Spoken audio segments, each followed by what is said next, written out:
Browns getting ready to face the Tampa Bay Buccaneers on Sunday at FirstEnergy Stadium. Their only home game here in this stretch of 5 games. They've already played 2 on the road. They got 2 more after this.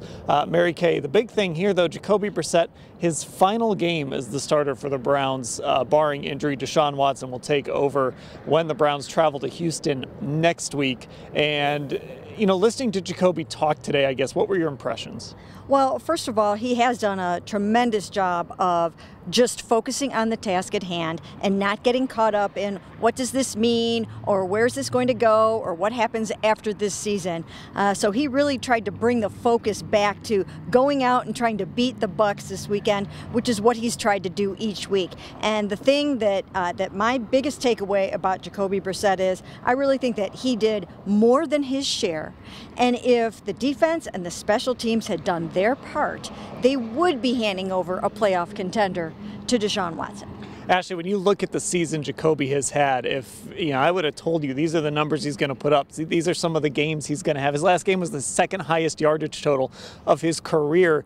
You'd feel pretty good about where this team was at. Yeah, I mean, I think it's kind of fair to say at this point that the quarterback situation has not been the problem and has not been the cause for these losses early in the season. Like Mary Kay said, there's a bunch of things maybe going wrong around Jacoby Brissett, which we've seen week in and week out. But I think for the most part, besides some of those turnovers that I know Jacoby Brissett wants back, especially those late game interceptions from the first handful of games this year, he has done, I think, everything that you could hope he would do, especially with that game manager reputation that he has. Now the Browns, of course, they do have this game to prepare for, and we're keeping an eye on injuries. Greg Newsome, really the big one, Mary Kay, with that concussion. He's working through the protocol, but we're also keeping an eye on the center position. Yeah, you know what? I mean, Yelda Froholt, who stepped in for Ethan Posich last week, was sick today and he missed practice. So they're going to have to see who can get out there and play center for them. They did go ahead and sign Greg Mance. He's got 7 years of experience in the NFL. He's started a bunch of games. So if he can get up to speed, he would be a candidate there. As you mentioned, Greg Newsome out today of practice with his concussion. He's not been cleared from the protocol yet, and he's still iffy for the game. And Ashley, Tampa throws the ball a lot. So this is, again, one of those games where you want to have all hands on deck. It is, and of course, going back to the offensive line too, Dan, Vita Vea in the center for the Bucs defense, he is huge. So to be down, Yelda Froholt is really their fourth option at center, because they had Dawson Deaton, who was a rookie who they lost. And, when we were talking to Joel Bitonio on Sunday and we were talking about contingency plans, he was like, well, I was the next man up if something happened to Yelda. So I think that's certainly an option. The Browns not showing their cards there. And then, as you mentioned on the defensive, you want that secondary to be as strong as you can, considering this is the #1 team in the league in terms of number of passes thrown. Now, a guy that knows Jacoby Brissett pretty well, and a guy that Jacoby Brissett knows pretty well, Tom Brady.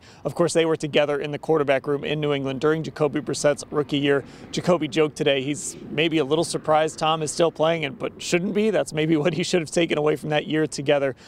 Probably Tom Brady's last year in Cleveland. I probably don't need to say probably, but I am, just because you never know with this guy. But Mary Kay, you can tell when guys talk about Tom, the opportunity to go against him, they certainly cherish it. Yeah, I mean, we were talking to JOK about him today and kind of laughing about the fact that he really is old enough to be JOK's father. So it is mind-blowing when you consider how long he's been around and the high level that he's playing at right now. As Kevin Stefanski observed today, he's really, he doesn't take sacks and he doesn't throw interceptions. That makes him very difficult to defend. And of course, he just processes so quickly and the game is so very, very slow for him. So always a challenge, and he's been heating up. Ashley, this is the case for a lot of those guys in that locker room, but I got to ask you, do you even remember the NFL without Tom Brady? I don't really remember the NFL with Tom Brady. He is like the NFL to me. So it's funny because I think Mary Kay or you asked JOK that question. We were in his little scrum, but it is true. People in their 20s, in their early 30s now, in my case, that is kind of the player you associate with the NFL, I think. So it's definitely weird to think that this could be his last time here in Cleveland. All right, so Tom Brady and the Bucs coming to town on Sunday. We'll cover everything leading up to that game. You can find it all at cleveland.com/Browns.